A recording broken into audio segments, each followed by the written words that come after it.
we're not going in 3 or 4 weeks to that function. We're talking about, we're saying two things to ourselves.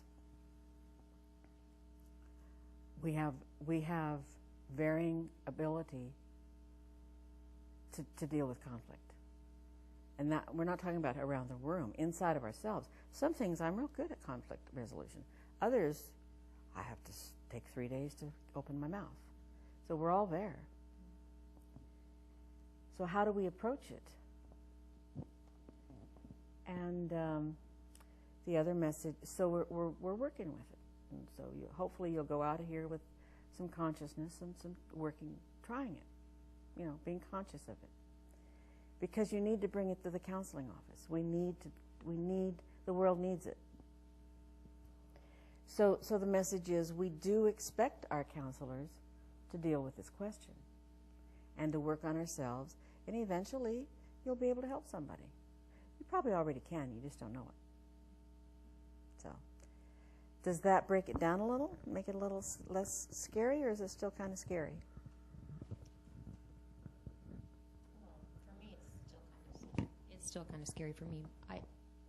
Baby steps I understand, though, and even as you're speaking, I'm thinking maybe it's one of those things where you just have an awareness. You walk out and say, Lord, start giving me opportunities to absolutely, little bits at a time, and make progress. Absolutely. And one of the assignments we gave in our class was do something unconventional.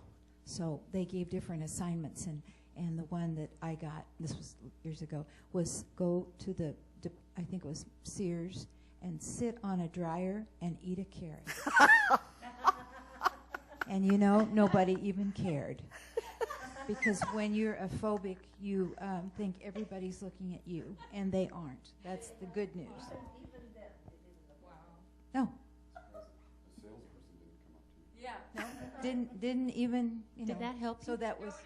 Yeah, because it wasn't. I wasn't conspicuous. That's amazing. But that was amazing. That was a baby step.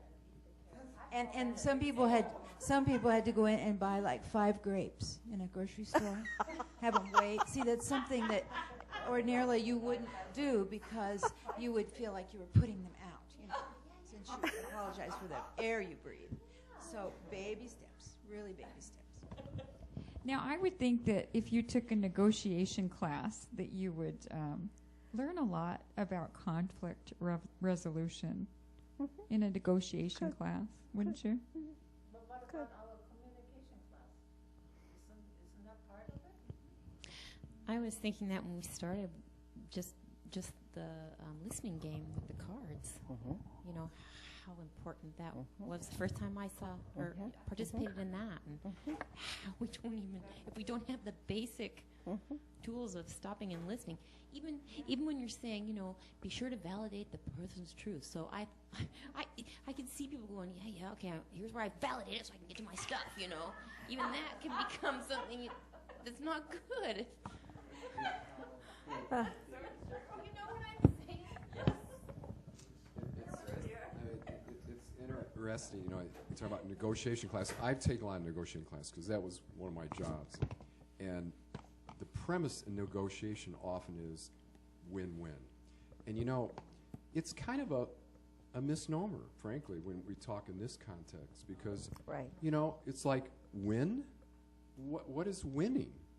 And in the world, winning means a lot different than having an open heart, listening, things like that. And next week we will move into what does it mean to submit, what does it mean to be in unity and working through conflict.